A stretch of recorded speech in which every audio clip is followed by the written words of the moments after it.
الرجيم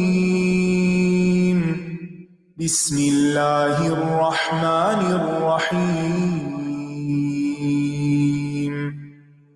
الحمد لله رب العالمين الرحمن الرحيم مالك يوم الدين إياك نعبد وإياك نستعين اهدنا الصراط المستقيم صراط الذين أنعمت عليهم غير المغضوب عليهم ولا الضالين.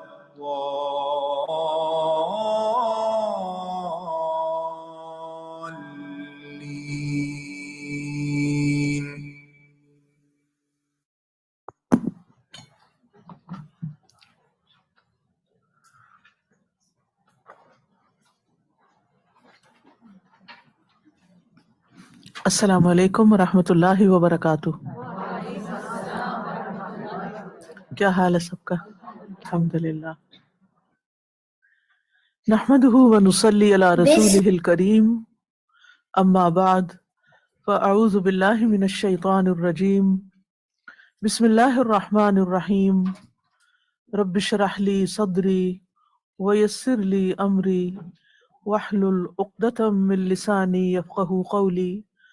الحمد للہ واسع العطایا وجزیل الہبات ذی الفضل والإحسان والمکرمات ذی الفضل والإحسان والمکرمات جعل فی ایام الحیات مواسم خیرات وفرصا للتزود من الطاعات لا الہ الا اللہ وحدہ لا شریک لہ رب العباد وبارئ البریات۔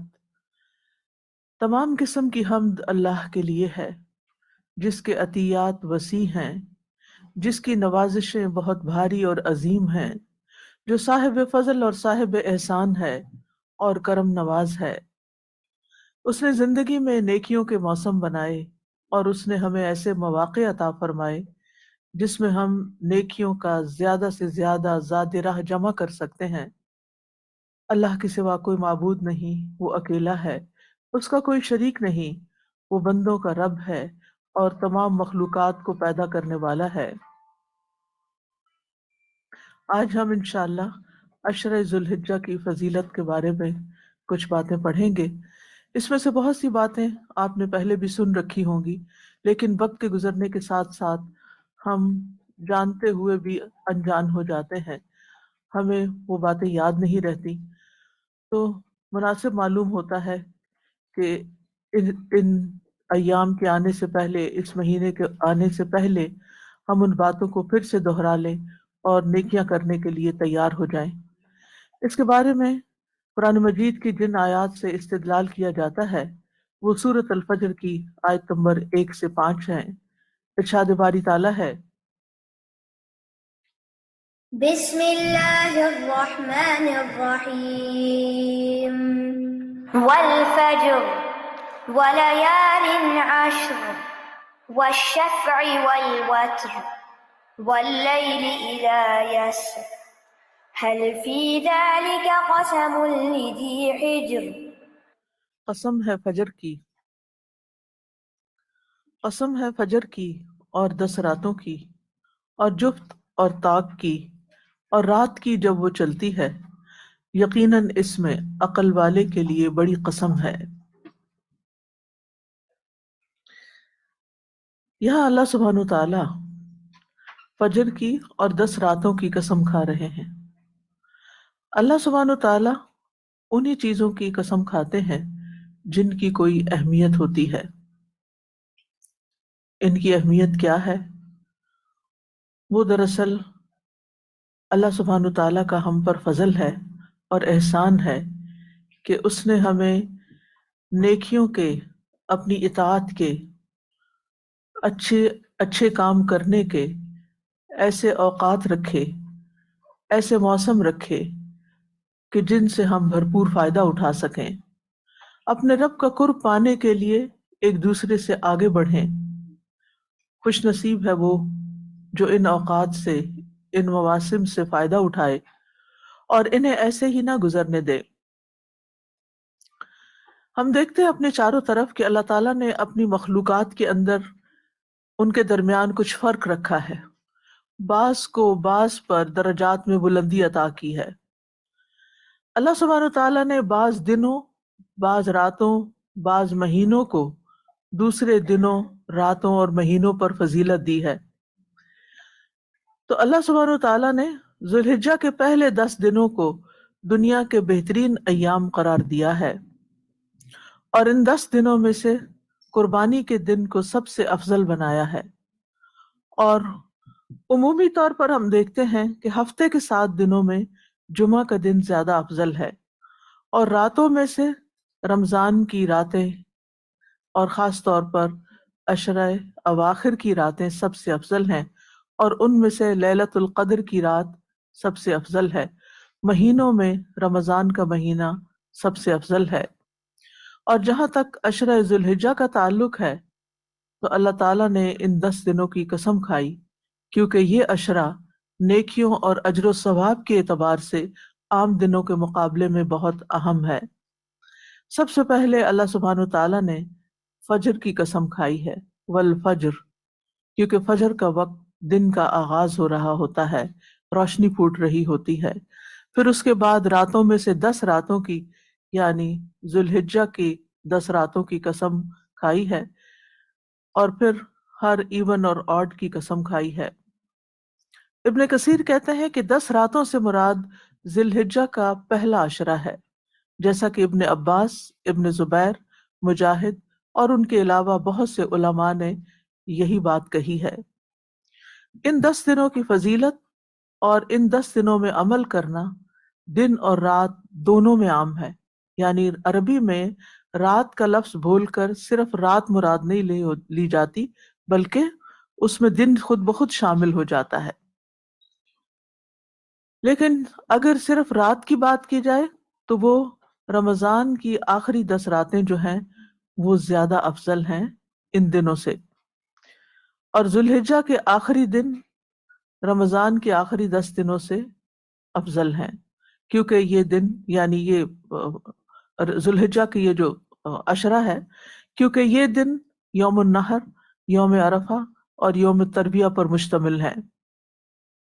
قرآن مجید میں ان دنوں کے بارے میں ایک اور آیت بھی ملتی ہے، سورۃ الحج میں، وَيَذْكُرُ اسْمَ اللَّهِ فِي أَيَّامٍ مَّعْلُومَاتٍ، کہ چند معلوم دنوں میں لوگ اللہ کا ذکر کریں، اور ان ایام معلومات سے مراد بھی عشرہ ذو الحجہ ہے۔ یہ 10 دن حرمت والے مہینے کے 10 دن ہیں، جیسا کہ آپ جانتے ہیں کہ حرمت والے مہینے 4 ہیں، جن میں سے ایک ذو الحجہ بھی ہے، اور وہ ذو الحجہ کے 10 دن جو ہیں یہ حرمت والے دن بھی ہیں۔ فَلَا تَظْلِمُوا فِيهِنَّ أَنفُسَكُمْ، سو ان میں اپنی جانوں پر ظلم نہ کرو۔ یہ دن حدیث کے اعتبار سے بھی سب سے بہترین دنوں میں سے ہیں۔ رسول اللہ صلی اللہ علیہ وسلم نے فرمایا، دنیا کے دنوں میں افضل ترین دن عشرہ ذو الحجہ کے پہلے 10 دن ہیں۔ ان دنوں میں کیا گیا عمل سب سے افضل عمل ہے۔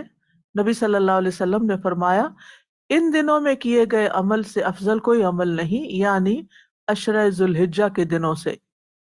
ان دنوں میں کیا گیا عمل سب سے پاکیزہ عمل ہے۔ صحیح الترغیب کی روایت ہے، نبی صلی اللہ علیہ وسلم نے فرمایا، اللہ کے نزدیک ذو الحجہ کے 10 دنوں میں نیک اعمال کرنا بہت زیادہ پاکیزگی اور بہت بڑے ثواب کا باعث ہے۔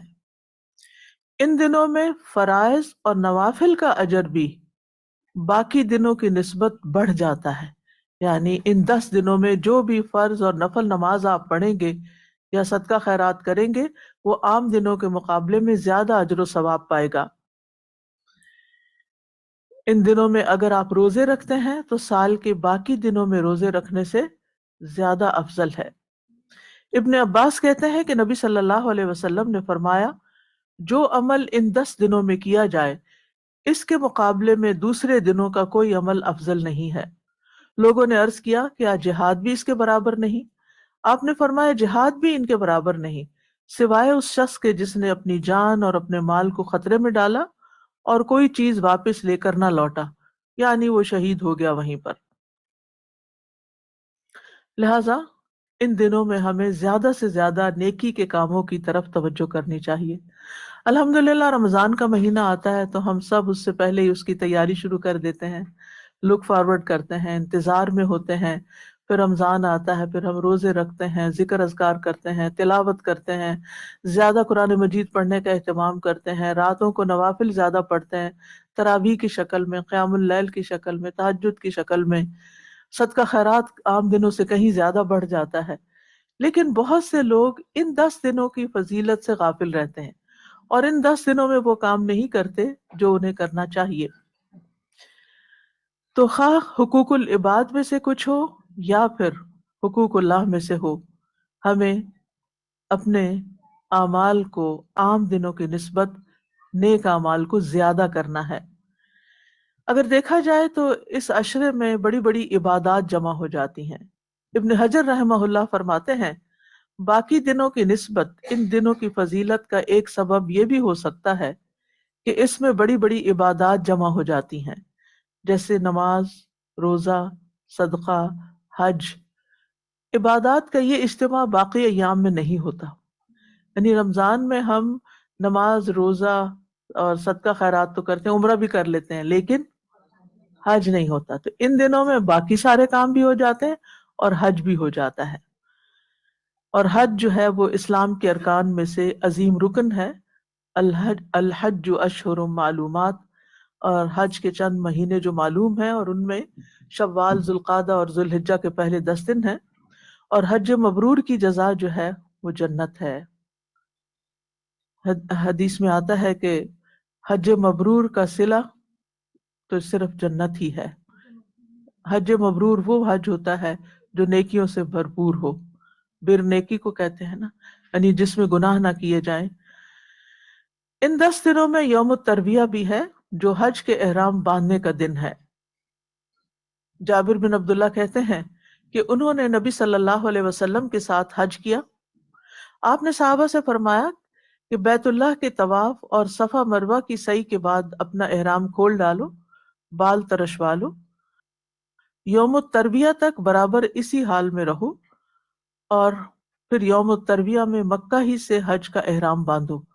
تو 8 ذوالحجہ کا دن جو ہے یوم الترویہ کہلاتا ہے۔ ترویہ جانوروں کو سیراب کرنے سے ہے، کیونکہ حاجی حج کے سفر پہ جانے سے پہلے اپنے اونٹوں کو خوب پانی پلاتے تھے تاکہ پھر 3-4 دن آرام سے گزر جائیں۔ انہی دنوں میں یوم عرفہ ہے، جس دن اللہ نے اپنے دین کو مکمل کیا تھا اور مسلمانوں پر اپنی نعمت کو تمام کر دیا تھا۔ الیوم اکملت لکم دینکم واتممت علیکم نعمتی ورضیت لکم الاسلام دینا۔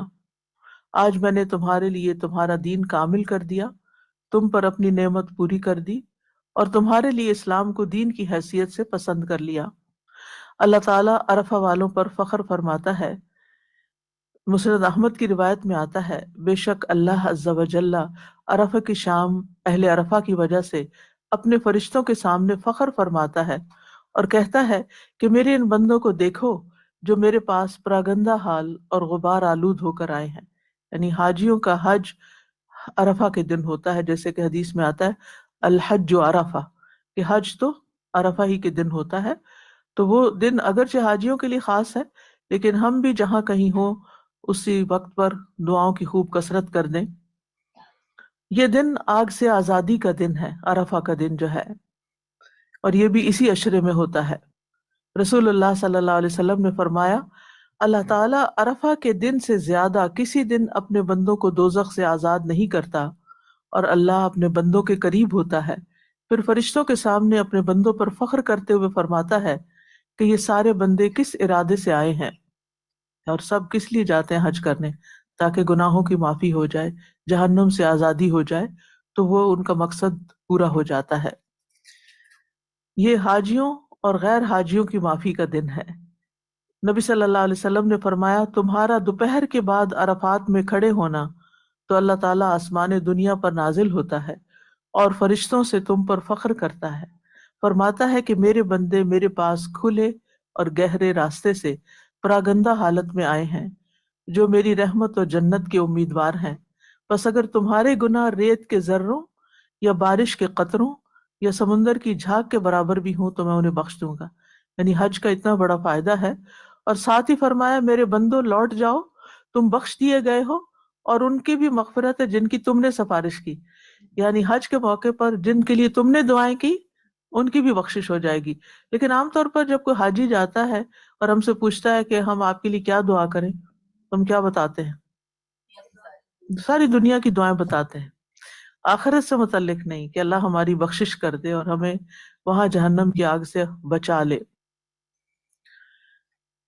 حاجی جو ہیں وہ عرفہ کا روزہ نہیں رکھتے، لیکن جو غیر حاجی ہیں، ہم لوگ ہیں جیسے، تو ہم عرفہ کا روزہ رکھیں گے، یعنی 9 ذی الحجہ کا، اور یہ 2 سال کی گناہوں کی معافی کا ذریعہ ہے۔ ابو قتادہ انصاری کہتے ہیں کہ آپ صلی اللہ علیہ وسلم سے عرفہ کے دن کے روزے کے بارے میں پوچھا گیا تو آپ نے فرمایا گزرے ہوئے 1 سال اور آنے والے سال کے گناہوں کا کفارہ بن جاتا ہے، یعنی یہ روزہ پچھلے اور اگلے سال کے گناہوں کا کفارہ ہے۔ ان 10 دنوں میں مزدلفہ کی رات بھی ہے، حاجیوں کے لیے ہے لیکن اس عشرے کی فضیلت کے طور پر بتا رہی ہوں۔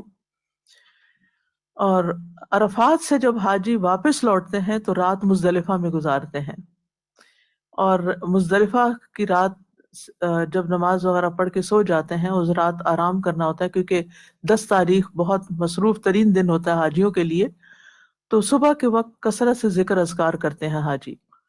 اہل مزدلفہ کی فضیلت کیا ہے؟ بلال بن رباح رضی اللہ عنہ سے روایت ہے کہ نبی صلی اللہ علیہ وسلم نے مزدلفہ کی صبح ان سے فرمایا اے بلال لوگوں کو خاموش کراؤ، پھر فرمایا بے شک اللہ نے تمہارے اس جمع ہونے میں یعنی مزدلفہ میں تم پر احسان فرمایا ہے کہ تمہارے نیکوکاروں کی وجہ سے تمہارے گناہگاروں کو بھی بخش دیا ہے، اور تمہارے نیکوکاروں نے جو مانگا انہیں عطا کر دیا ہے۔ یعنی جو نیک لوگ حج پر ہوتے ہیں اور مزدلفہ کی رات دعائیں کرتے ہیں، اللہ تعالیٰ سے بخشش مانگتے ہیں اپنے لیے، اپنے دوستوں کے لیے، اپنے رشتہ داروں کے لیے، تو ان کی دعائیں قبول ہوتی ہیں اور باقی لوگوں کی بھی بخشش ہو جاتی۔ تو آپ میں سے بھی جو حج پر جا رہا ہو وہ ہم سب کو ضرور یاد رکھے کہ اللہ تعالیٰ ہمارے گناہوں کو بھی معاف فرما دے۔ ان دنوں میں اللہ تعالیٰ کی عبادت کرتے ہوئے شیطان کو کنکریاں مارنے کا عمل بھی ہے جو کہ 10 تاریخ کو شروع ہوتا ہے۔ نبی صلی اللہ علیہ وسلم نے فرمایا تمہارا جمرات کو کنکریاں مارنا، پس تمہاری ہر کنکری مارنے کے بدلے ایک کبیرہ گناہ جو ہلاک کرنے والا تھا اس کا کفارہ ہو جاتا ہے۔ یعنی ہر کنکری کے بدلے ایک کبیرہ گناہ معاف ہوتا ہے کہ اگر وہ معاف نہ ہوتا تو ہلاک کرنے والا ہوتا۔ نبی صلی اللہ علیہ وسلم نے فرمایا جب تم کنکریاں مارو گے تو یہ قیامت کے دن تمہارے لیے نور ہوں گی، یعنی وہ روشنی کا ذریعہ بنے گی۔ ان دنوں میں حج اکبر کا دن ہے، یعنی ان 10 دنوں کی فضیلت میں سے ایک یہ ہے کہ ان میں یوم النحر ہے۔ یوم النحر 10 تاریخ کو کہتے ہیں، یہ حج اکبر کا دن ہے اور یہ بھی اللہ کے نزدیک سب دنوں سے زیادہ عظیم ہے۔ عبداللہ بن قرط فرماتے ہیں کہ رسول اللہ صلی اللہ علیہ وسلم نے فرمایا اللہ کے نزدیک سب سے افضل دن یوم النحر یعنی 10 ذی الحجہ اور اس کے بعد پھر یوم القر 11 ذی الحجہ ہے۔ حج میں قربانی کا کرنا بہترین عمل ہے، اور یہ صرف حج والوں کے لیے نہیں بلکہ جو لوگ حج پر نہیں جاتے ان کے لیے بھی ہے۔ ابو بکر صدیق رضی اللہ عنہ سے روایت ہے، وہ کہتے ہیں کہ رسول اللہ صلی اللہ علیہ وسلم سے سوال کیا گیا کہ کون سا حج افضل ہے؟ آپ نے فرمایا لبیک پکارنا اور خون بہانا یعنی قربانی کرنا۔ ان 10 دنوں میں عید کا دن بھی آتا ہے جو حاجیوں کے لیے بھی ہے اور ہم سب کے لیے بھی، یعنی آپ خود دیکھ رہے ہیں کہ ان 10 دنوں کے اندر کتنا کچھ اکٹھا ہو گیا۔ عقبہ بن عامر سے روایت ہے، وہ کہتے ہیں کہ رسول اللہ صلی اللہ علیہ وسلم نے فرمایا یوم عرفہ، یوم نحر یعنی 10ویں ذی الحجہ قربانی کا دن، اور ایام تشریق یعنی 10ویں کے بعد کی جو عید کے 2 دن اور ہوتے ہیں۔ ایام تشریق ہم اہل اسلام کے عید کے ایام ہیں، یہ کھانے اور پینے کے دن ہیں۔ ان 10 دنوں کو غنیمت جاننا چاہیے. جو لوگ تو حج پہ جا رہے ہیں بہت ہی خوش قسمت ہیں کہ وہ اپنے یہ 10 دن وہاں خوب خوب عبادت کریں گے، کیونکہ وہاں تو کوئی اور کام نہیں ہوتا سوائے آرام کرنے کے اور عبادت کرنے کے. لیکن جو لوگ نہیں بھی جا پا رہے وہ پیچھے رہ کر ان دنوں میں خاص اہتمام کریں، پس ذوالحجہ سے لے کے عید کے دن تک. سلف صالحین ان دنوں میں انتھک عبادت کیا کرتے تھے اور نیکی کے مختلف کاموں میں کوشش کرنے کی شدید رغبت رکھتے تھے، اور اس کے لیے ضروری ہے کہ ہم پہلے سے ہی پلان کر کے رکھیں کہ ہم نے کیا کیا کرنا ہے. مثلا اگر آپ کی زکوٰۃ ڈیو ہے یا آپ نے کوئی خاص صدقہ خیرات کرنا ہے، کوئی خاص کسی جگہ پر اپنا یعنی اپنا حصہ ڈالنا ہے، تو وہ ان 10 دنوں کے اندر اگر آپ کریں گے تو اس کا اجر و ثواب باقی سارا سال کرنے سے کہیں زیادہ بہتر ہوگا. سعید بن جبیر کے بارے میں آتا ہے کہ جب یہ 10 دن شروع ہو جاتے تو اپنی طاقت سے بڑھ کر سخت محنت کرتے اور ان 10 دنوں کی عبادت کی بہت ترغیب دیتے اور کہتے ان 10 دنوں کی راتوں کو اپنے لیے دیے نہ بجھایا کرو، یعنی راتوں کو بھی جاگتے رہا کرو، شب بیداریاں کیا کرو، قرآن پڑھا کرو، عبادت کیا کرو. ابو عثمان نہدی کہتے تھے نیک لوگ صحابہ کرام و سلف صالحین 3 قسم کے دنوں کی تعظیم کرتے: رمضان کے آخری 10 دن، ذوالحجہ کے پہلے 10 دن اور محرم کے پہلے 10 دن. ان دنوں کو اللہ کی اطاعت اور تقرب سے آباد کرنا چاہیے، یعنی زیادہ سے زیادہ نیک اعمال کرنے کے لیے اپنے آپ کو تیار کر لینا چاہیے. الحمدللہ رمضان میں ہم محنت کرتے ہیں اور اپنے نفسوں میں قوت اور چستی بھی پاتے ہیں، لیکن جب یہ 10 دن آتے ہیں تو ہم کمزوری دکھاتے ہیں اور پورا خیال نہیں کرتے، سست پڑ جاتے ہیں. حالانکہ یہ 10 دن رمضان کے دنوں سے زیادہ عظیم ہے، رمضان کی راتوں سے نہیں، دنوں سے زیادہ عظیم ہے، اور ان میں کیے جانے والے اعمال اللہ کو زیادہ محبوب ہیں اور اللہ کے ہاں زیادہ افضل ہیں. اور جو دل کی خوشی سے نیکی کرے تو اللہ تعالیٰ کو وہ سب معلوم ہے. وَمَن تَطَوَّعَ خَيْرًا فَإِنَّ اللَّهَ بِهِ فَإِنَّ اللَّهَ شَاكِرٌ عَلِيمٌ. اور جو کوئی خوشی سے نیکی کرے تو بے شک اللہ تعالیٰ قدردان ہے، سب کچھ جاننے والا ہے. یعنی اللہ سبحانہ تعالیٰ سے کچھ بھی چھپا ہوا نہیں، اور جو بھی نیکی کرے گا اللہ سبحانہ تعالیٰ اس کی نیکی کی قدر کرے گا.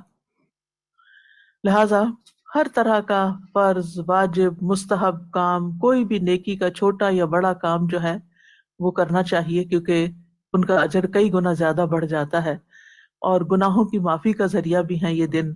اور یہ اللہ تعالیٰ کی بہت بڑی نعمت ہے کہ اس نے ہمیں نہ صرف یہ کہ دن دیے بلکہ ان کی تعلیم بھی دی. اب کرنے کے کام کیا ہیں؟ ان 10 دنوں میں ہم نے کیا کرنا ہے؟ نیکی کے جو بھی کام کرنے ہیں سب سے پہلے اپنی نیت کو اللہ کے لیے خالص کر لیں کہ ہم نے جو کچھ بھی کرنا ہے وہ اللہ کے لیے کرنا ہے، کسی پر کوئی بھی احسان نہیں. اور جو شخص سچے دل سے یہ نیت کرے گا اللہ اس کو سچا کر دے گا. اب اخلاص کا کیا مطلب ہے؟ اخلاص کا مطلب یہ ہوتا ہے کہ اپنے اعمال کے ذریعے اللہ کی رضا اور آخرت کے اجر کو حاصل کرنے کا ارادہ کرنا. یعنی ہم عمل کیوں کریں؟ تاکہ ہمیں اللہ کی رضا حاصل ہو اور آخرت میں اس عمل کا اجر ملے. قرآن مجید میں آتا ہے وَمَنْ أَرَادَ الْآخِرَةَ وَسَعَى لَهَا سَعْيَهَا وَهُوَ مُؤْمِنٌ فَأُولَئِكَ كَانَ سَعْيُهُمْ مَشْكُورًا. جو آخرت کو چاہتا ہو اور اس کے لیے ضروری کوشش کرے جیسے کہ کرنی چاہیے، جبکہ وہ مومن بھی ہو، تو یہی لوگ ہیں جن کی کوشش قابل قدر ہے. یعنی آخرت کے ارادے سے اگر آپ نیک کام کریں گے تو آپ کی کوششوں کی قدر کی جائے گی، اور اگر دنیا کے فائدے حاصل کرنے کے لیے یا دکھاوے کے لیے کچھ کریں گے تو پھر دنیا میں تھوڑا بہت مل جائے گا مگر آخرت کے لیے کچھ نہیں ہوگا. اخلاص نیت کی اہمیت یہ ہے کہ اللہ تعالیٰ نے عبادت کو اخلاص کے ساتھ ہی قبول کیا ہے. اللہ تعالیٰ صرف خالص عمل ہی قبول کرتا ہے. قرآن مجید میں آتا ہے وَمَا أُمِرُوا إِلَّا لِيَعْبُدُوا اللَّهَ مُخْلِصِينَ لَهُ الدِّينَ. حالانکہ وہ یہی حکم دیے گئے تھے کہ دین کو اللہ کے لیے خالص کرتے ہوئے یکسو ہو کر اس کی عبادت کریں. اور حدیث میں آتا ہے رسول اللہ صلی اللہ علیہ وسلم نے فرمایا اللہ تعالیٰ صرف وہ عمل قبول کرتا ہے جو خالص اس کے لیے کیا جائے، یعنی کوئی اور بیچ میں شامل نہ ہو، اور صرف اس کی رضامندی مقصود ہو، یعنی مقصد کیا ہو کہ اللہ مجھ سے راضی ہو جائے۔ اللہ سبحانہ تعالیٰ ہم سے احسن عمل چاہتا ہے، جیسے کہ قرآن مجید میں آتا ہے ایکم احسن عملا، اللہ تعالیٰ تمہیں آزما رہا ہے زندگی موت دے کے کہ وہ دیکھے کہ تم میں سے احسن عمل کون کرتا ہے۔ تو احسن عمل جو ہے وہ اکثر نہیں ہے، یعنی زیادہ مراد نہیں ہے اس سے، جتنا بھی آپ کر سکے لیکن اس کی کوالٹی بہت اچھی ہو، ظاہر اور باطن دونوں ہی اس کا اچھا ہو، ظاہر میں سنت کے مطابق ہو اور باطن میں نیت اللہ کی رضا ہو۔ جیسے نبی صلی اللہ علیہ وسلم رات کی نماز میں صرف 8 رکعتیں پڑھتے تھے، لیکن حضرت عائشہ ان کے بارے میں فرماتی ہیں لا تسأل عن حسنہن وطولہن، ان 8 رکعتوں میں جو حسن اور طوالت ہوتی تھی وہ مت پوچھو۔ ہمیں یہ ہوتا ہے کہ ہماری تعداد زیادہ ہو جائے، لیکن اس میں رکوع سجدے اور سکون سے اللہ کی عبادت کرنا وہ نہیں ہوتا۔ تو جب بھی نماز پڑھیں اس کے اندر خوبصورتی لائیں، اس کا ظاہر کا طریقہ اور انداز بھی درست ہو، اور پھر اس کے ساتھ ساتھ نیت صرف اللہ کی رضا کے لیے ہو، اور ہر نماز کے بعد پھر دعا بھی کرے رب اعنی علی ذکرک و شکرک و حسن عبادتک، کہ اے میرے رب، اے مجھے میری مدد فرما اپنے ذکر پر، اپنے شکر پر اور خوبصورت عبادت پر۔ ہم سب کو خوبصورتی پسند ہے نا، ہر چیز میں سے ہم کیا چاہتے ہیں؟ اچھی چیز ہمیں ملے۔ جب بھی آپ فروٹ خریدنے جاتے ہیں، آپ سبزی لینے جاتے ہیں، آپ کوئی ڈریس لینے جاتے ہیں، یعنی کہیں پر کچھ بھی جب آپ کو کچھ لینا ہو تو آپ اپنے لیے کیا اٹھاتے ہیں؟ جو خوبصورت، جو بہترین ہو۔ تو جب اللہ کو دیتے ہیں، چاہے نماز ہے، چاہے صدقہ ہے، چاہے کچھ بھی، تو اس کو بھی خوبصورت ہونا چاہیے، اس کو بھی بہترین ہونا چاہیے۔ اخلاص کیسے پیدا ہو سکتا ہے؟ نمبر 1، ہر نیکی آخری نیکی سمجھ کے کریں۔ اس عشرے کو سمجھے کہ بس یہ شاید میری زندگی کا آخری عشرہ ہو جو مجھے ملے، ہو سکتا ہے اگلے سال مجھے یہ عشرہ نہ ملے، تو پھر مجھے یہ عشرہ خوب اچھی طرح اللہ کی خاطر عبادت میں گزارنا ہے، کیونکہ ہمیں قرآن مجید میں بھی سبق یہی ملتا ہے وَلَا تَمُوتُنَّ إِلَّا وَأَنْتُمْ مُسْلِمُونَ، تمہیں موت نہ آئے مگر اس حال میں کہ تم مسلمان ہو، فرما بردار ہو، یعنی اللہ ہی کے لیے کام کر رہے ہو۔ صبح ہو تو شام کا انتظار نہ کرو، شام ہو تو صبح کا انتظار نہ کرو۔ پھر اخلاص کے لیے دوسرا طریقہ جو آپ نے کرنا ہے انشاءاللہ، تنہائی کی عبادت، یعنی لوگوں سے چھپ کے نیکیاں کرنا، تنہائی میں رونا۔ بعض اوقات کوئی رو رہا ہوتا تو ہمیں بھی رونا آ جاتا ہے، وہ رونا نہیں جو اخلاص والا ہے، تنہائی میں رونا، تنہائی میں دل سے آہیں بھرنا، تڑپنا، جیسے ہم دنیا کی چیزوں کے لیے تڑپتے ہیں ایسے ہی اپنی دعاؤں میں تڑپیں، اپنے فرائض بھی تنہائی میں ادا کریں، اپنی خلوت کی عبادت کو جلوت سے بہتر بنائیں، یعنی جو اکیلے میں نماز ہے یا عبادت یا کوئی بھی کام، وہ اس سے بھی زیادہ اچھا کریں جو سب کے سامنے کر رہے ہوتے ہیں۔ اخلاص کے لیے تیسرا طریقہ، نیکیوں کو اللہ کا حکم سمجھ کے کریں، عادتاً نہیں۔ عبادت کو عادت نہ بنا لیں بلکہ اللہ کی فرما برداری اور اطاعت سمجھ کر، چاہے حقوق اللہ ہوں چاہے حقوق العباد ہوں، ہمسائے ہوں، رشتہ دار ہوں، والدین ہوں، اولاد ہوں، استاد ہوں، سب سے حسن سلوک عبادت سمجھ کے کریں۔ کوئی بیمار ہے، آپ اس کی عادت کرنے جا رہے ہیں، حتیٰ کہ آپ ایک میسج بھی لکھ رہے ہیں نا تو اس وقت بھی یہ کہیں کہ میں صرف اللہ کی خاطر حال پوچھ، اس لیے نہیں کہ آج میں پوچھوں تو کل کوئی میرا پوچھے۔ اخلاص کے لیے چوتھا طریقہ کیا ہے کہ ہر قسم کی نیکی کریں، یعنی اگر حج اور عمرہ اللہ کی خوشنودی کے لیے کرتے ہیں وَأَتِمُّ الْحَجَّ وَالْعُمْرَةَ لِلَّهِ، تو کسی غریب کی مدد، کسی ٹوٹے دل والے کی دل جوئی، کسی بیمار کی عیادت، ان سب کو بھی اللہ کی خوشنودی حاصل کرنے کا ذریعہ بنائیں، یہ بھی اللہ ہی کی خاطر کریں۔ پھر ہر طرح کی نیکیاں، چھوٹی بھی اور بڑی بھی، صرف یعنی جب اشرا آ رہا ہے تو اس کا مطلب نہیں کہ بڑی بڑی نیکیوں کے بارے میں ہم سوچ لیں اور چھوٹے کاموں کو بھلا دیں۔ حدیث میں آتا ہے لا تحتقرن من المعروف شیئا، نیکی میں سے کسی بھی کام کو حقیر مت سمجھیں۔ ہمہ جہت نیکیاں، جہاں جہاں جو موقع مل جائے، جو اپرچونٹی ملے۔ قیمتی ترین دن ہے، وقت کا ویسے بھی ہمیں احساس ہونا چاہیے کہ اپنے وقت کو فضول چیزوں میں ضائع نہ کریں، لیکن ان دنوں میں تو ذرا اور بھی کانشیس ہونا ہے۔ یہ دن جو ہوتے ہیں، جیسے رمضان کا مہینہ ہے، یہ دن ہے، یہ ہماری تربیت کے لیے آتے ہیں۔ جب ہم ڈھیلے ہو جاتے ہیں نا تو پھر دوبارہ سے ہمیں ٹریک پہ لایا جاتا ہے۔ اب مثال کے طور پر اگر آپ قرآن پڑھ رہے تھے، پڑھتے پڑھتے آپ کو نیند آنے لگی، تو اب یہ نہیں کہ آپ اپنا سیل فون کھول کے ڈرامہ دیکھنا شروع کر دیں کہ میں تھوڑا سا ریلیکس ہو جاؤں، میری بوریت دور ہو جائے، ہاں؟ بلکہ آپ وہاں سے اٹھ جائیں، تھوڑا سا چل پھر کے اللہ کا ذکر کر لیں، کوئی اور گھر کا کام کر لیں، کوئی صفائی کر لیں، کوئی کچھ کر لیں، یعنی کسی کی خدمت کر دیں، کوئی کچھ جو کرنے کے کام وہ کر کے پھر دوبارہ آ کے پڑھنا شروع کر دیں۔ کیونکہ اکثر ایسے ہوتا ہے جب ہم پڑھ رہے ہوتے ہیں تو ہم تھوڑا سا تھک جاتے ہیں، آنکھیں تھک جاتی ہیں، خود تھک جاتے ہیں، پھر نیند آنے لگتی ہے، تو پھر انسان سوچتا ہے کہ چلو کوئی ایسا کام کرو کہ نیند چلی جائے۔ تو وہ جو ایسا کام کرو کہ نیند چلی جائے، اس میں بھی وہ کام سوچیں کہ جو خیر کا کام ہے اور بھلائی کا کام ہے، نہ کہ پہلی نیکی کو مٹانے والا کام ہے۔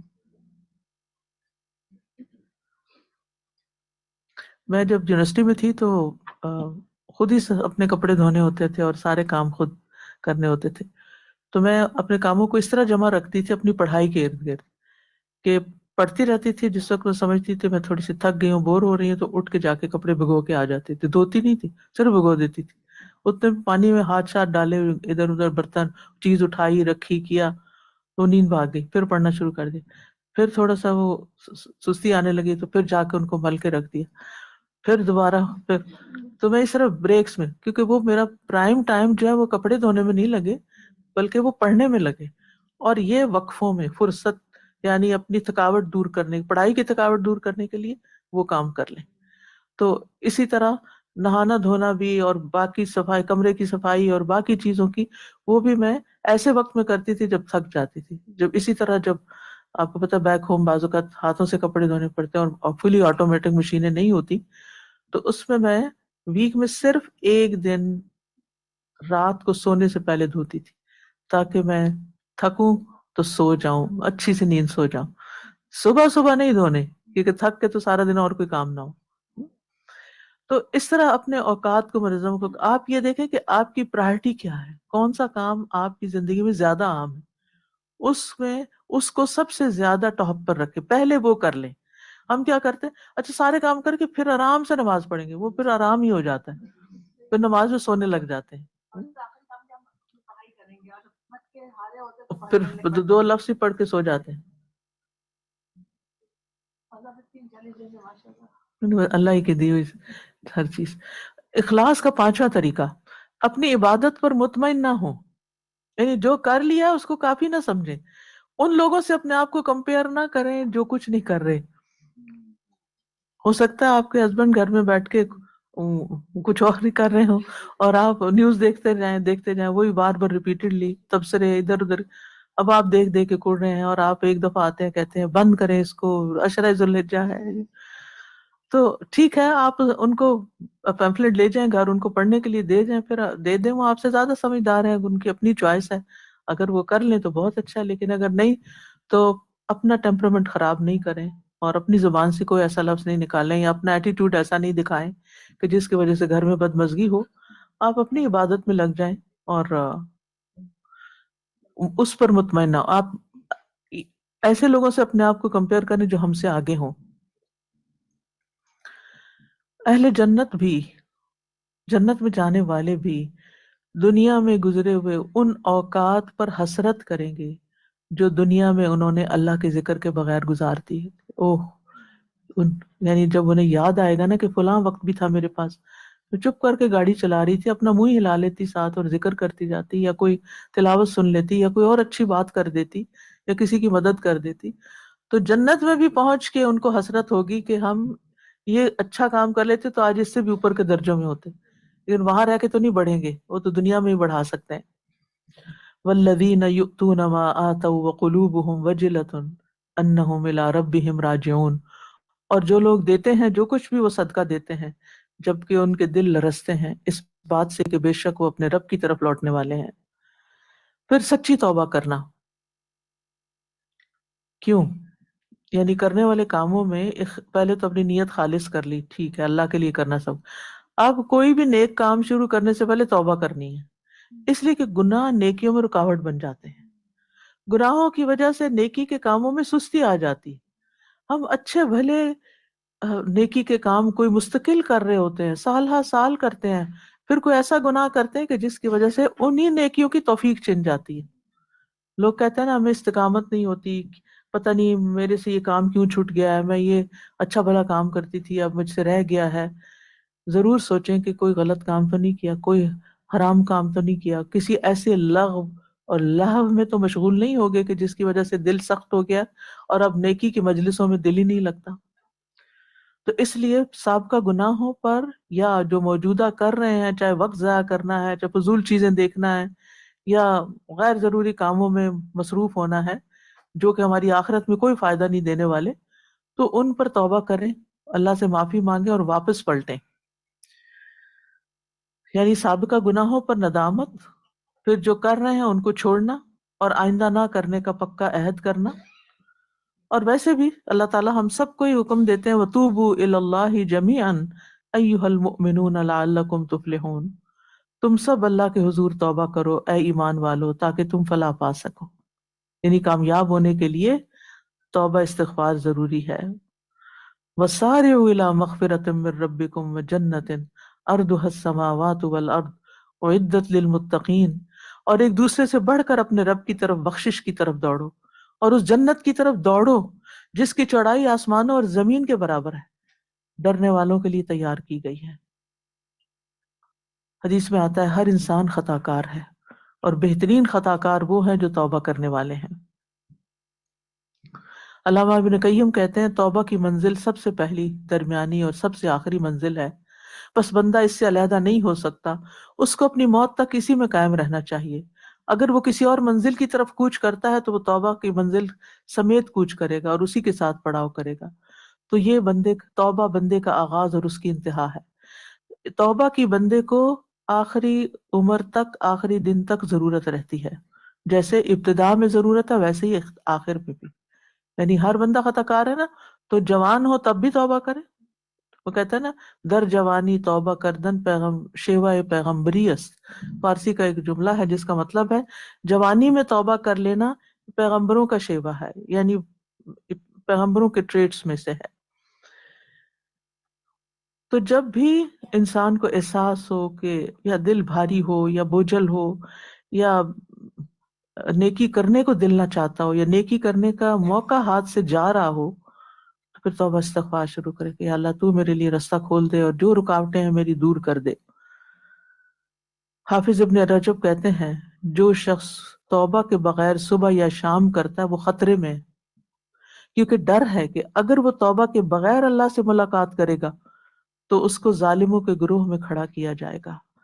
اللہ تعالیٰ کا فرمان ہے وَمَن لَّمْ يَتُبْ فَأُولَٰئِكَ هُمُ الظَّالِمُونَ، جو توبہ نہ کرے وہی ظالم لوگ ہیں، جو توبہ نہ کرے وہ ظالم ہے، یعنی اپنی جانوں پہ ظلم کرنے والے ہیں۔ پھر ان 10 دنوں میں محنت کرنے کا عزم و ارادہ کرنا ہے۔ پہلی چیز اخلاص، دوسری چیز توبہ استغفار، تیسری چیز محنت کرنی ہے، یعنی اپنے آپ کو مزید تھکانا ہے، جو کر رہے ہیں نا اس کو کافی نہیں سمجھنا، ایک اور قدم آگے جانا ہے۔ اور جو شخص محنت کا ارادہ کرے گا اللہ تعالیٰ اس کو ضرور راستہ دکھائے گا کہ اسے کیا کرنا ہے۔ وَالَّذِينَ جَاهَدُوا فِينَا لَنَهْدِيَنَّهُمْ سُبُلَنَا، اور جو لوگ ہماری راہ میں جد و جہد کرتے ہیں ہم یقیناً انہیں اپنی راہیں دکھا دیتے ہیں، یعنی نیکیوں کے راستے ان پر کھول دیتے ہیں۔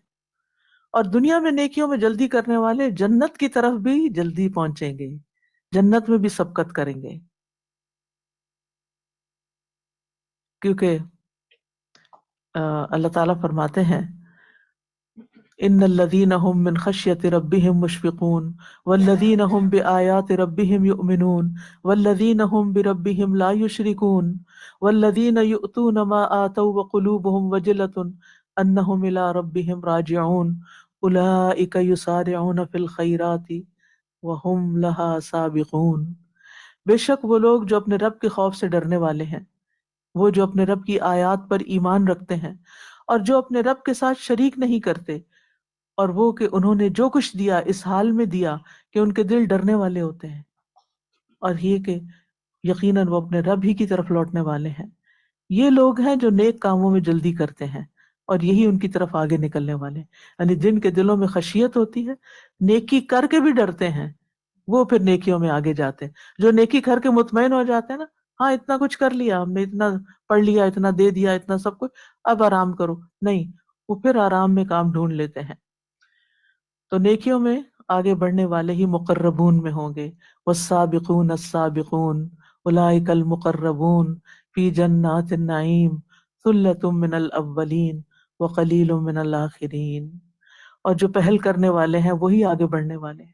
دوبارہ سن لیجیے، جو پہل کرنے والے ہیں وہی آگے بڑھنے والے ہیں، کیونکہ ہم سوچتے ہیں اور تو کوئی کر نہیں رہا، کوئی بھی اور نہیں، گھر میں کوئی اور کچھ نہیں کر رہا، ایک اکیلی میں ہی تھک رہی ہوں، نہیں کوئی بات نہیں، جو پہل کر رہے ہیں ہو سکتا ہے آپ کو دے کے پھر وہ بھی کرے، تو جو پہل کرنے والے ہیں وہی آگے بڑھنے والے ہیں، یہی لوگ مقرب ہیں جو نعمتوں والے باغوں میں ہوں گے۔ پھر تو آرام ہی آرام ہے، وہاں تو کوئی کام نہیں، پہلوں میں سے بہت سے ہوں گے اور پچھلوں میں کم، ہم پچھلوں میں سے ہیں، اور پچھلوں میں سے بہت کم ہوں گے جو اپنے آپ کو نیکیوں میں پھر تک آئیں گے۔ اور یاد رکھیے کہ نیکیوں کا شوق اسی وقت ہوگا جب اللہ سے محبت ہوگی۔ جس سے محبت ہوتی ہے نا، اس کے لیے کوئی بھی کام کرنا مشکل نہیں ہوتا، اور انسان دل کی خوشی سے کرتا ہے اور بھاگ بھاگ کے کرتا ہے۔ تو محبت سے مراد اللہ کی محبت، اللہ کے رسول صلی اللہ علیہ وسلم کی محبت، اور جن کے اندر یہ دو محبتیں ہوں وہ ایمان کی حلاوت پا لیتا ہے۔ اور اسی طرح اللہ کی خاطر محبت، یعنی محبت جو ہے نا وہ زندگی میں مٹھاس پیدا کر دیتی، جس تعلق میں بھی محبت ہوتی ہے وہ تعلق آپ کو خوشی دیتا ہے، اور ہم عام طور پر نفرتیں پال لیتے ہیں، اس نے میرے ساتھ یہ کیا، اس نے وہ کیا، یعنی ہر ایک سے کوئی نہ کوئی شکایت دل میں رکھ کے اپنے آپ کو جلاتے رہتے ہیں۔ اس سے باہر نکلنا چاہیے، کیونکہ یہ بہت سی بیماریوں کا سبب ہے۔ ہمیں محبتیں بانٹنی چاہیے، اللہ کی محبت سے شروع کر کے اللہ سے محبت، رسول صلی اللہ علیہ وسلم سے محبت، صحابہ کرام سے محبت، صحابیات سے محبت، نیک لوگوں سے محبت، اور پھر اپنے والدین سے محبت، اپنے بہن بھائیوں سے محبت، اور پھر اللہ کی خاطر اپنے دینی دوستوں سے محبت، اولاد سے۔ پھر آپ دیکھیے کہ نہ صرف یہ کہ انسانوں سے بلکہ چیزوں سے بھی محبت، مثلا اپنی گاڑی سے محبت، مجھے اپنی گاڑی بہت اچھی لگتی، کیوں؟ کیونکہ میں نیکی کے کام اس کے ذریعے کرتی ہوں۔ اگر گاڑی نہ ہو تو آپ یہاں کیسے پہنچتی؟ کتنے ہی لوگ ہیں جو تڑپتے ہیں کہ پہنچے لیکن ان کے پاس کوئی ذریعہ نہیں ہے۔ تو تمام محبتوں میں اخلاص ہو، صرف اللہ کے لیے ہو۔ گھر سے محبت کس لیے؟ کہ گھر میرے لیے سکون کی جگہ ہے، جس کی وجہ سے میں کچھ کرنے کے قابل ہوتی ہوں، میری عبادت کے لیے پرسکون جگہ ہے۔ اولاد سے محبت کہ اولاد اللہ کی فرما بردار ہے۔ شاگردوں سے محبت کہ یہ میرے لیے صدقہ جاریہ ہیں، یہ میرا باغ ہے۔ صحابہ سے محبت کہ وہ اللہ کے رسول صلی اللہ علیہ وسلم سے محبت کرتے تھے، اس لیے ان سے محبت۔ تو ہر محبت کی وجہ بھی جانیں کہ کسی بھی چیز سے آپ محبت کیوں کرتے ہیں۔ ہر وہ محبت جو آپ کو اللہ کی محبت کے قریب کرے وہ پسندیدہ محبت ہے، اور ہر وہ محبت جو آپ کو اللہ کی محبت سے دور کرے اور نیکی کے کاموں سے دور کرے وہ ناپسندیدہ محبت ہے، اس سے گلو خلاصی کرنی چاہیے۔ پھر کرنے کے کاموں میں اس عشرے میں کیا کرنا ہے؟ نمازوں کی حفاظت کرنی، پانچوں نمازوں کو ان کے وقت پہ ادا کرنا، کیونکہ یہ افضل ترین عمل ہے۔ رسول اللہ صلی اللہ علیہ وسلم سے سوال کیا گیا کون سا عمل سب سے افضل ہے؟ آپ نے فرمایا نماز اول وقت میں ادا کرنا۔ تو اس بات کا خیال رکھنا ہے کہ کثرت سے وہی عمل ہو جس کو ہمارا رب پسند کرتا ہے۔ پھر خشوع و خضوع کے ساتھ نماز ادا کرنا، دن میں 12 رکعت سنت مؤکدہ ادا کرنا، کیونکہ ایسے شخص کے لیے جنت میں گھر بنایا جائے گا۔ پھر نوافل کی کثرت، رسول اللہ صلی اللہ علیہ وسلم کے آزاد کردہ غلام ثوبان تھے نا، تو انہوں نے نبی صلی اللہ علیہ وسلم سے ریکویسٹ کی کہ رسول اللہ صلی اللہ علیہ وسلم سے پوچھا کہ آپ مجھے ایسے عمل کی خبر دیں جس سے میں اللہ تعالیٰ مجھے جنت میں داخل کر دے، پسندیدہ عمل کے بارے میں بتائیں۔ تو وہ خاموش رہے، پھر پوچھا، پھر خاموش رہے، پھر تیسری بار پوچھا، تو انہوں نے تو رسول اللہ صلی اللہ علیہ وسلم نے ان سے فرمایا سجدوں کی کثرت کر دو۔ جب بھی تم میں سے کوئی سجدہ کرتا ہے تو اللہ تعالیٰ اس سجدے کے سبب تمہارا ایک درجہ بڑھا دیتا ہے، اللہ کا قرب حاصل ہوتا ہے، اور اس کے ذریعے تمہاری خطا مٹا دیتا ہے۔ فرض نمازوں کے بعد افضل نماز تہجد کی نماز ہے۔ آئی نو کہ آج راتیں چھوٹی ہیں، لیکن پھر بھی کوشش کرنی ہے کہ اٹھ سکیں، اور اگر نہیں اٹھ سکتے تو رات کو عشاء کی نماز کے بعد ایکسٹرا نوافل پڑھ لیں۔ پھر اسی طرح تہجد میں طویل قرات، یعنی وہ نفل ایسے نہ پڑھیں جن میں صرف قل ہو اللہ پڑھیں، بلکہ آپ نے اگر کچھ حصہ حفظ کیا ہوا ہے تو وہ حفظ کیا ہوا حصہ ان میں پڑھیں، اگر نہیں حفظ کیا ہوا تو دیکھ کے پڑھ لیں۔ پھر اشراق یا چاشت کے نوافل 2 رکعت، یہ جو دن کے ابتدائی حصے میں ہوتی ہے، یہ سارے جسم کے ایک ایک جوڑ کا کفارہ ہوتا ہے، یعنی اس کا صدقہ ہوتا ہے، اور 4 رکعتیں اگر انسان پڑھ لے تو اللہ تعالیٰ کی طرف سے دن بھر کی کفایت کا وعدہ ہے۔ پھر مردوں کے لیے جماعت کے ساتھ نماز ادا کرنا۔ ایک اور کام جس کو ہم کثرت سے کر سکتے ہیں وہ اللہ کا ذکر ہے، اٹھتے بیٹھتے، کام کاج کرتے، چلتے پھرتے، ڈرائیو کرتے، چھوٹے چھوٹے وقفوں میں، کیونکہ وَيَذْكُرُ اسْمَ اللَّهِ فِي أَيَّامٍ مَّعْلُومَاتٍ، ان ایام میں اللہ کے ذکر کی کثرت۔ نبی صلی اللہ علیہ وسلم نے فرمایا کوئی دن اللہ کے ہاں ان 10 دنوں سے زیادہ عظمت والا نہیں، اور نہ ہی کسی دن کا عمل اللہ تعالیٰ کو ان 10 دنوں کے عمل سے زیادہ محبوب ہے۔ بس تم ان 10 دنوں میں کثرت سے لا الہ الا اللہ، اللہ اکبر اور الحمدللہ کہو۔ یعنی کون سا ذکر زیادہ کرنا ہے؟ جیسے وہ ایک تسبیح کرتے ہیں نا، سبحان اللہ والحمدللہ ولا الہ الا اللہ واللہ اکبر، اس کی تسبیحات زیادہ کرنی، یعنی یہ خاص ذکر ہے ان دنوں کا۔ نبی صلی اللہ علیہ وسلم نے فرمایا کیا میں تمہیں بہترین عمل نہ بتاؤں جو تمہارے مالک کے نزدیک اچھا اور پاکیزہ ہے، تمہارے درجات کی بلندی کا سبب ہے، سونا چاندی خرچ کرنے سے بہتر ہے، اللہ کی راہ میں جہاد کرتے ہوئے تمہارے کفار کی گردنیں مارنے اور ان کے تمہاری گردنیں مارنے سے بھی افضل ہے۔ صحابہ نے عرض کیا کیوں نہیں؟ فرمایا اللہ کا ذکر، اور اس میں تو کچھ مشکل نہیں، یعنی کسی بھی کام میں آپ کی ہمت طاقت لگتی ہے، ذکر کرنے میں تو کچھ بھی مشکل نہیں لگتی، لیکن بس ہمیں عادت نہیں ہوتی نا، ہم غور کریں کہیں چپ کر کے بیٹھے، کیا مشکل ہے، زبان ہلاتے رہے ساتھ ساتھ۔ رسول اللہ صلی اللہ علیہ وسلم نے فرمایا بہترین عمل یہ ہے کہ جب تم دنیا سے رخصت ہو تو تمہاری زبان اللہ کے ذکر سے تر ہو، یعنی آپ ہسپتال میں ہیں، آپ بیڈ پہ لیٹے ہوئے ہیں، زبان ہلتی رہے، لیکن یہ انہی کی ہلے گی جو جن کو عام دنوں میں ذکر کی عادت ہو۔ اور پھر ذکر کرنے والے جہاں وہ سب سے سبقت لے جائیں گے، کیونکہ وہ ذکر اللہ اکبر ولا ذکر اللہ اکبر، کیونکہ اللہ کا ذکر سب سے بڑی چیز ہے۔ تو اور ویسے بھی جب آپ اللہ کا ذکر کرتے ہیں، اللہ کو یاد کرتے ہیں، تو اللہ تعالیٰ آپ کو یاد کرتے ہیں، اور پھر ذکر کرتے ہوئے آپ کوئی برا کام نہیں کر سکتے، کوئی حرام کام نہیں کر سکتے، وہ برائی اور بے حیائی سے آپ کو روکتا ہے۔ لہٰذا ان دنوں میں کرنے کے کام کیا ہیں کہ کثرت سے تسبیحات، تکبیرات، اللہ کی حمد بیان کرنا، صبح و شام کے اذکار، استغفار کی کثرت، درود شریف پڑھنا، مقبول اوقات میں دعائیں کرنا، خصوصاً عرفہ کے دن نئی دعائیں اور اذکار زبانی یاد کرنا، پھر کثرت سے تکبیرات پڑھنا، یعنی اللہ اکبر کی کثرت۔ اور اگر آپ کو بھول جاتا ہے نا تو آپ جیسے یوٹیوب پر بہت اچھی اچھی تکبیرات ہیں، کوئی بھی کھول کے موبائل کے اوپر لگا چھوڑیں تو اس سے یہ کہ گھر والوں کو بھی یاد آ جائیں گی کہ تکبیرات پڑھنا ہے، ایک دفعہ تو دن میں ضرور یہ عمل کریں کہ تکبیرات لگائیں۔ یعنی ذو الحجہ کے 10 دنوں میں ذکر کی تمام قسموں میں سے خاص ترین ذکر جو ہے وہ تکبیر کہنا ہے، اللہ اکبر، اللہ سب سے بڑا ہے، کیونکہ تکبیر کہنا عظمت والے رب کا ذکر کرنا ہے۔ تکبیر عظیم عبادت ہے، اللہ نے اپنے بندوں کو اس ذکر کی دعوت دی اور رغبت دلائی ہے. قرآن مجید میں آتا ہے وَرَبَّكَ فَكَبِّرْ، اپنے رب ہی کی پس بڑائی بیان کرو. وَكَبِّرْهُ تَكْبِيرًا، اور اس کی بڑائی بیان کرو، خوب بڑائی بیان کرنا. تکبیر کہنا کیا ہے؟ جیسے حضرت علی رضی اللہ عنہ نے اس کی وضاحت کی ہے کہ اللہ شان میں بہت بڑا ہے، وہ سلطنت اور اقتدار میں عظیم ہے، وہ سب سے بڑا ہے، وہ ذات جس کے سامنے ہر چیز حقیر ہے، ہر چیز اس کے سامنے چھوٹی ہے. یعنی جب آپ اللہ اکبر کہہ دیتے ہیں تو پھر وہ ہر چیز سے بڑا اس کو کہہ دیا، بڑا مان لیا.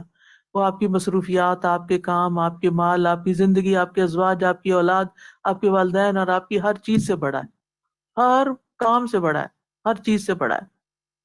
تو عشر ذی الحجہ میں آپ نے جو چیز سیکھنے کا لیسن ہے وہ کیا کہ آپ کے دل میں اللہ کی بڑائی بیٹھ جائے، سال بھر کے لیے بلکہ زندگی بھر کے لیے، کہ اللہ ہی سب سے بڑا ہے. یعنی اور ویسے بھی ہم سب کو ضرورت ہے اس بات کو جاننے کی کہ اللہ سب سے بڑا ہے، کیونکہ جب ہم اللہ کو بڑا مان لیں گے نا تو بہت سے مسائل خود ہی حل ہو جائیں گے، کیونکہ وہ ہماری پریشانیوں سے بڑا ہے، ہمارے خوف اور ڈر سے بڑا ہے، گناہوں سے بڑا ہے، ہمارے نیک اعمال سے بڑا ہے، ہماری رغبتوں اور خواہشوں سے بڑا ہے، جن سے ہمیں خوف ہے یا جو ہمارے دشمن ہیں یا جو ہمارے حاسد ہیں ان سب سے بڑا ہے، ہمارے خلاف چالیں چلنے والوں سے بڑا ہے، سب سے بڑا ہے وہ. لہٰذا اسی کی طرف رجوع کرنا ہے. اور پھر یہ کہ جن لوگوں سے ہمیں امید ہوتی ہے ہمیں کوئی فائدہ پہنچائیں گے یا ان سے ہماری کچھ مصلحتیں ہوتی ہیں، ان سے بھی بڑا ہے. جب ہم اللہ کو بڑا مان لیتے ہیں نا تو پھر ہم مایوسی نہیں آتی ہمارے نزدیک. اور جب کسی انسان کے رویے سے شکایت ہوتی ہے تو ہم کہتے ہیں انسان ہے نا، کمزور ہے، اس لیے اس سے تو یہی ایکسپیکٹڈ تھا. اللہ سب سے بڑا ہے نا، اللہ ہر عیب سے پاک ہے. اور پھر یہ کہ جب اللہ کو بڑا مان کے آپ کسی کام کا ارادہ کریں گے تو اللہ کی مدد بھی آئے گی، اور وہ چیز جو آپ چاہتے ہیں آپ کی طرف خود دوڑتی ہوئی آئے گی. اور پھر اللہ بڑا ہے نا، وہ آپ کو لوگوں پہ ڈپینڈنٹ نہیں کرے گا، آپ کو کسی کا محتاج نہیں کرے گا. تو اللہ کی بڑائی بیان کر رہے ہیں. اور حدیث میں آتا ہے مسند احمد کی، واللہ اکبر تملأ ما بین السماء والارض، اللہ اکبر کہنا زمین اور آسمان کے درمیان ساری فضا کو بھر دیتا ہے، آسمان کے دروازے کھل جاتے ہیں.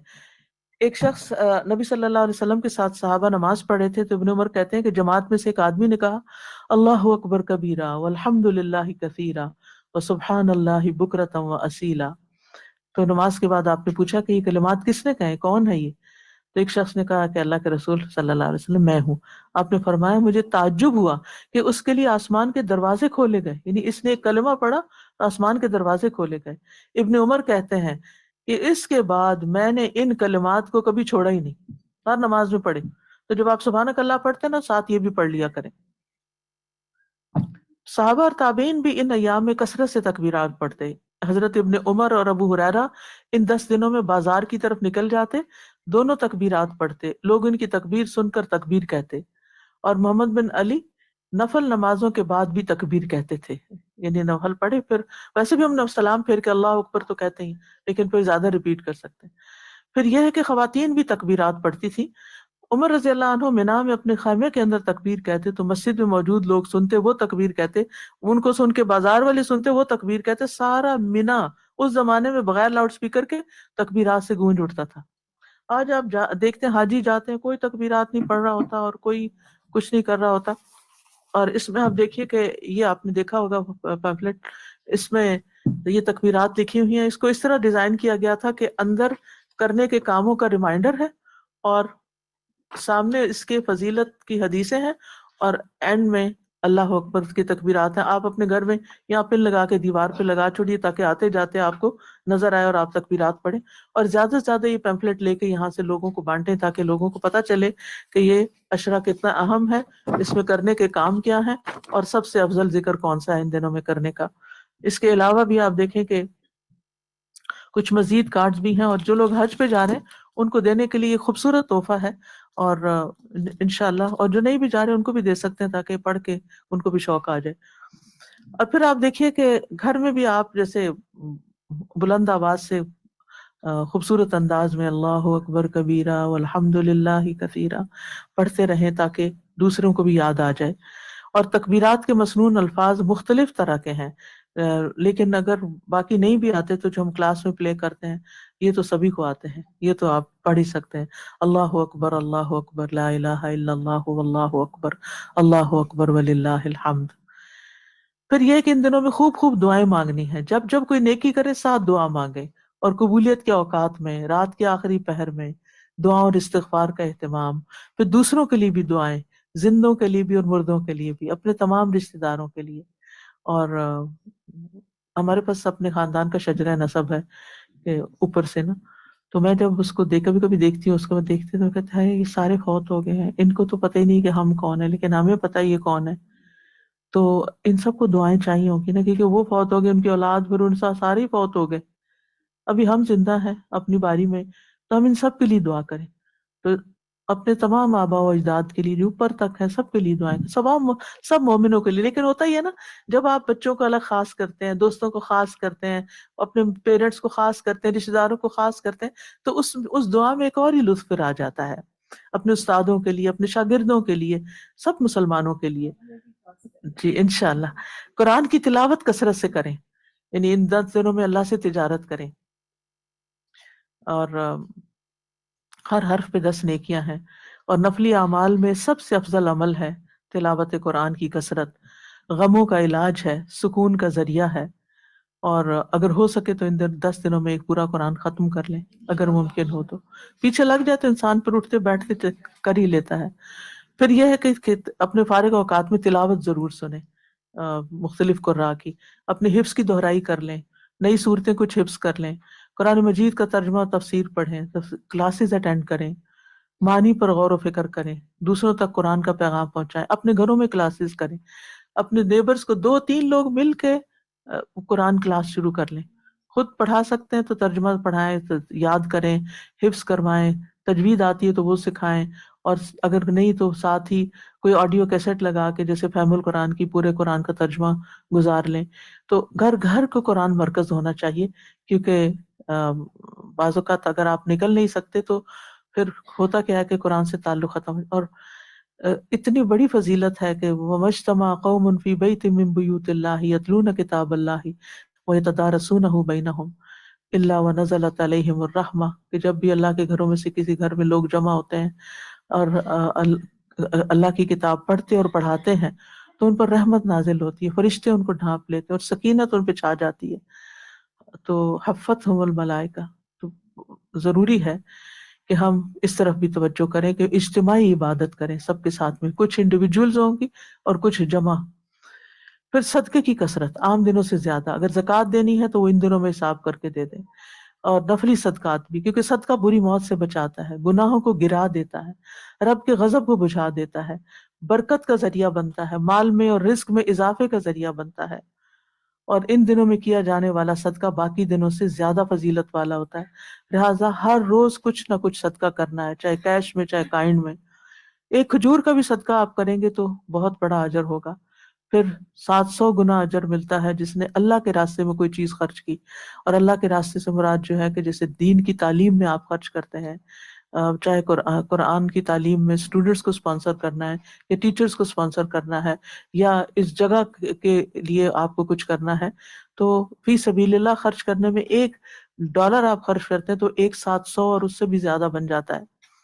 پھر اپنے اہل و عیال پر بھی خرچ کرنا ہے، ان کو اگر عید آ رہی ہے ساتھ ہی تو تحفے تحائف کوئی دینا ہو، رشتہ داروں پہ خرچ کرنا، یتیموں اور مسکینوں پہ خرچ کرنا، اپنے رشتہ داروں میں اور دور پار لوگوں میں آپ دیکھیں.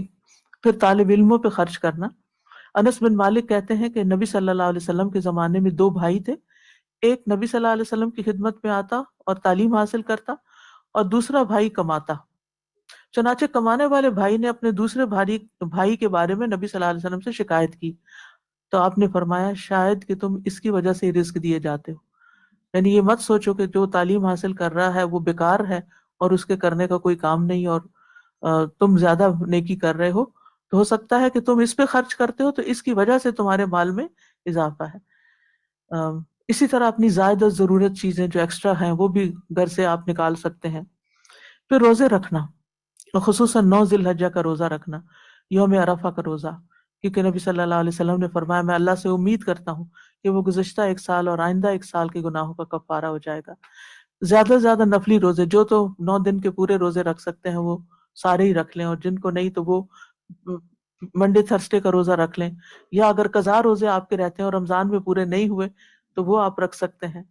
پھر صلہ رحمی کرنا، والدین کو یاد کرنا، ان کی طرف اگر زندہ نہیں تو ان کی طرف سے کچھ صدقہ کرنا، پھر خدمت خلق کے کام کرنا، اور پھر صلہ رحمی میں رشتہ داروں کا حال چال پوچھنا، جو بیمار ہیں ان کا خیال کرنا، ان کی یا تو وزٹ کرنا یا فون کرنا یا ان کی ضروریات پوچھنا یا ان کی ضروریات پوری کرنا، کیونکہ صلہ رحمی جو ہے یہ جنت میں لے جانے والا عمل ہے۔ نبی صلی اللہ علیہ وسلم نے فرمایا سلام پھیلاؤ، اچھی گفتگو کرو، صلہ رحمی کرو، یعنی رشتہ داروں سے جوڑ کے رکھو، اور راتوں کو جب لوگ سو رہے ہوں تو قیام کرو، تم سلامتی کے ساتھ جنت میں داخل ہو جاؤ گے۔ پھر پڑوسیوں کی خبرگیری کرنا، ضرورت مندوں کی مدد کرنا، سلام کو عام کرنا، دین کی تعلیم اور تبلیغ کے کاموں میں حصہ لینا، اور اجتماعی بھلائی کے کاموں میں والنٹیئر کرنا۔ پھر کچھ نہ کرنے کے کام ہیں اور ان میں گناہوں اور نافرمانیوں سے بچنا، یعنی یعنی اگر آپ کو کوئی عادت پڑی ہوئی ہے کوئی لغو یا فضول کام کرنے کی، یا کسی حرام میں کسی طرح سے آپ مبتلا ہو گئے ہیں، تو ان سب چیزوں سے توبہ کر کے ان کو چھوڑ دیں۔ فلا تظلموا فیہن انفسکم۔ پھر نبی صلی اللہ علیہ وسلم کی سنتوں کو زندہ کرنا، اطاعت والے کام کرنا، اپنی زبان کی حفاظت خاص طور پر کرنا، اور نبی صلی اللہ علیہ وسلم نے فرمایا خوشخبری ہے اس کے لیے جس نے اپنی زبان پہ قابو پا لیا اور اس کے گھر نے اسے کشادگی دی، یعنی گھر میں رہنا اس کو اچھا لگا اور وہ اپنے گناہ پر رویا۔ پھر اپنے اوقات کو ضائع ہونے سے بچانا، زیادہ سونا نہیں، لہو اور لغو میں نہیں پڑنا، سوشل میڈیا پہ بہت زیادہ وقت ضائع نہیں کرنا، کیونکہ قرآن مجید میں آتا ہے قد افلح المؤمنون الذین هم فی صلاتهم خاشعون والذین هم عن اللغو معرضون۔ یقیناً کامیاب ہو گئے وہ مومن جو اپنی نماز میں عاجزی کرنے والے ہیں، وہی جو لغو کاموں سے منہ موڑنے والے ہیں۔ ومن حسن اسلام المرء ترکہ ما لا یعنی، لا یعنی فضول بیکار چیزوں کو اپنی زندگی سے نکالنا ہے۔ اور خاص طور پر یہ ہے کہ قربانی ضرور کرنی ہے اگر توفیق ہے، استطاعت ہے، کیونکہ یہ ان دنوں کا عظیم ترین عمل ہے۔ اور نبی صلی اللہ علیہ وسلم نے حج کے موقع پر کتنی قربانیاں کی تھی؟ 100 اونٹ، بکریاں بھی نہیں، 100 اونٹ تھے۔ قربانی کا لفظ جو ہے نا یہ قرب سے ہے، کہ اس سے اللہ کا قرب حاصل ہوتا ہے۔ لوگ پوچھتے ہیں ہمارے پاس ہم زکوٰۃ نہیں دیتے، کیا ہم قربانی کر لیں؟ ہمارے پاس قرضہ ہے، کیا اور قربانی کر لیں؟ یہ باتیں نہیں پوچھنے کی۔ آپ یہ دیکھیں کہ آپ کے اندر اگر حیثیت ہے ایک جانور قربان کرنے کی، حصہ ڈالنے کی، تو بس ڈال دیں، کیونکہ آپ نے اللہ کا قرب حاصل کرنا ہے اور غریبوں تک گوشت پہنچانا ہے۔ اور صحابہ جو تھے وہ اس کا بہت اہتمام کیا کرتے تھے۔ نبی صلی اللہ علیہ وسلم نے فرمایا تمہارا قربانی کرنا یہ تمہارے لیے تمہارے رب کے پاس ذخیرہ کر دی جاتی۔ اور پھر عید کے دن کی سنتوں پر عمل کرنا، عید کی نماز کا اہتمام کرنا، عید کی نماز کہیں نہ کہیں ضرور پڑھیں، عزیز و اقارب سے ملاقات کریں، اور قربانی کا گوشت خود بھی کھانا اور دوسروں کو بھی کھلانا، اور پھر دکھاوے نہیں کرنا، یعنی یہ نہیں کہ قربانی کا گوشت بٹ رہا ہے اس کی تصویریں پوسٹ کر رہے ہیں، پھر پکا لیا تو اس کی تصویریں پوسٹ کر رہے ہیں، جی جانور کی تصویریں پوسٹ کر رہے ہیں۔ ان چیزوں سے بچنا ہے، یہ پسندیدہ نہیں ہے۔ پھر ذو الحجہ کا چاند جب نظر آ جائے گا تو چاند دیکھنے کی کوشش کرنی ہے، پھر دعا بھی پڑھنی ہے، اور چاند نظر آتے ہی تکبیرات شروع کر دینی ہے، ٹھیک ہے؟ اور بال اور ناخن اس سے پہلے ہی کاٹ کے رکھ لینے ہیں اگر آپ کا قربانی کا ارادہ ہے۔ قربانی کرنے والے کے لیے پابندی ہے، کیونکہ نبی صلی اللہ علیہ وسلم نے فرمایا جب ذی الحجہ کا عشرہ شروع ہو جائے اور تم میں سے کسی کا قربانی کرنے کا ارادہ ہو تو اپنے بالوں اور جلد میں سے کچھ نہ لے، اسی طرح جو اسکن وغیرہ ہوتی اس کو بھی نہیں کھرچنا، اور اپنے یعنی حفاظت کرنی ہے۔ اور جو قربانی کا استطاعت نہ رکھتا ہو تو وہ اس دن اپنے یعنی عید والے دن اپنے ناخن اور بال وغیرہ تراشے تو وہ بھی انشاءاللہ قربانی کا اجر پائے گا۔ تو یہ تھی چند چیزیں، اگر آپ کے ذہن میں کوئی سوال ہے تو آپ کر سکتے ہیں۔ جی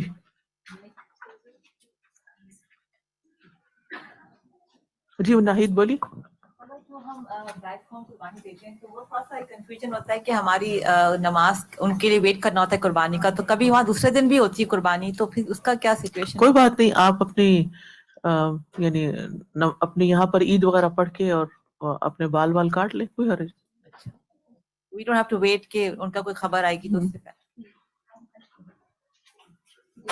جی آپ کچھ کہہ رہی تھی؟ جو آپ کہہ رہی تھی نا کہ نیکی کے لیے نیکی کے جی جی بولیے۔ نیکی کے لیے جو کمپیرزن کرنا ہے اور ہم لوگ کو اپنی نیکی بڑھانا ہے، میرا یہ ہوتا ہے کہ گھر میں جو ہیں شوہر جو ہیں وہ زیادہ قرآن پڑھتے ہیں اور میں تپتی رہتی ہوں کہ مجھے موقع نہیں ملتا کیونکہ گھر کے کام ہوتا ہے، تو وہ فرسٹریشن ہوتی ہے کہ ہم لوگوں کو اتنا وقت نہیں ملتا عبادت کا یا بس اس تڑپ کا اجر مل جائے گا آپ کو انشاءاللہ۔ ساتھ ساتھ سنتے رہیں، جب پڑھ نہیں سکتے تو اتنی دیر سن لیں پھر۔ جی آپ اگر کوئی اور اعلان کرنا تو کر دیجیے۔ السلام علیکم ورحمۃ اللہ وبرکاتہ۔ وعلیکم السلام ورحمۃ اللہ وبرکاتہ۔ I just wanted to make a quick announcement. We have a Dhul Hijjah food drive starting, inshallah. And what we do every year in the Dhul Hijjah food drive is we collect food, non-perishable food items, and we distribute to families in need within the community locally. So we're collecting monetary donations. You can bring in-kind donations as well. And as Ustaza beautifully explained right now, the beauty, the merit of these 10 days and giving sadaqah, increasing in our sadaqah in these 10 days in whatever amount that it might be. So this is a great opportunity. So please donate. There's a couple of ways to donate. You can visit our website, alhudainstitute.ca/servinghumanity, and you can donate there. Or you can drop off cash at reception and tell them it's for the Dhul Hijjah food drive. There will also be a golden donation box where you can put your cash donations in, inshallah. And if you have any questions, you can ask reception or you can always ask me. My name is Samia. Jazakumullahu khairan. Assalamu alaikum wa rahmatullahi wa barakatuh. سبحانک اللہم و بحمدک اشہد ان لا الہ الا انت استغفرک و اتوب الیک۔ جی آسیہ۔ السلام علیکم و رحمۃ اللہ وبرکاتہ۔ ذو الحجہ کے مہینے میں نیکیوں کے مواقع میں الحمدللہ الہدا انسٹیٹیوٹ کی ویب سائٹ پر اگر آپ جائیں تو ڈونیشن کی بہت ساری کیٹیگریز ہیں آپ کو ملیں گی۔ الحمدللہ جو چیزیں استاذہ جی نے مینشن کی، مثلاً علاوہ اس کے کہ ہم لوکلس کو کھانا کھلائیں، یہاں الہدا کے اسٹوڈنٹس کی اسپانسرشپ، مثلاً قرآن کے اسٹوڈنٹس کی اسپانسرشپ کی بات ہوئی، آپ چاہیں تو اینی اماؤنٹ آپ اس میں ڈونیٹ کر سکتے ہیں۔ ان سب کیٹیگریز میں تھوڑا تھوڑا حصہ ڈالیں، جیسا کہ بات ہوئی کہ سب نیکیوں کی اللہ سے ہم توفیق مانگے۔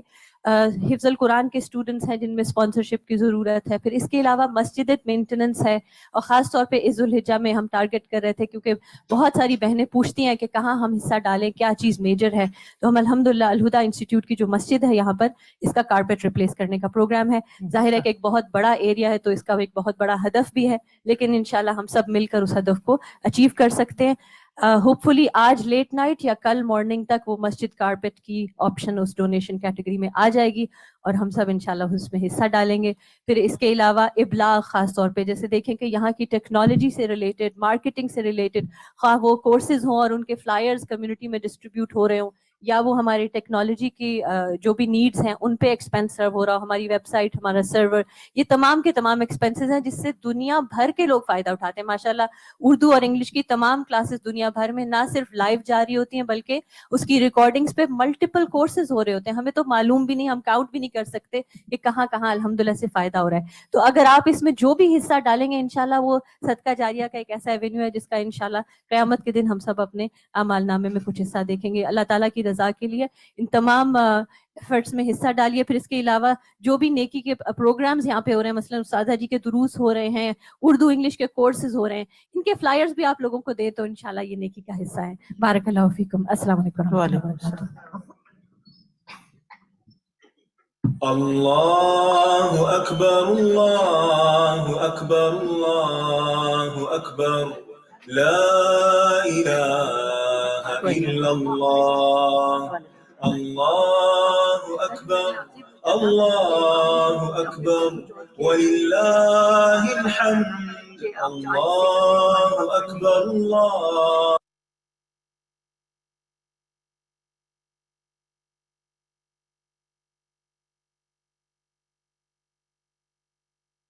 الله أكبر الله أكبر الله أكبر لا